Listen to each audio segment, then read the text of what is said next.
I need to think about it. How many times have you heard that client objection? It's frustrating because what you really want to say is, what do you need to think about? Yet saying that never really seems to go over well.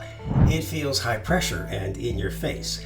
Yet we know that great buying decisions are easy to make quickly. We've all made them before. So you have to find a better way to word this. Here's what I say. I understand. May I ask you a few questions? Wait for the response. Does the product meet your needs? Wait for the answer. Can you see yourself enjoying it? Let the buyer tell you. Then say something like this. Help me understand.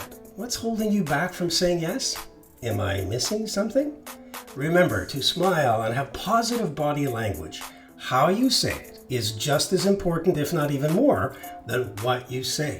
Great salespeople are persistent, but not pushy. You're going to love our next video. Did you know that everything you say before the word but is BS? Stay tuned.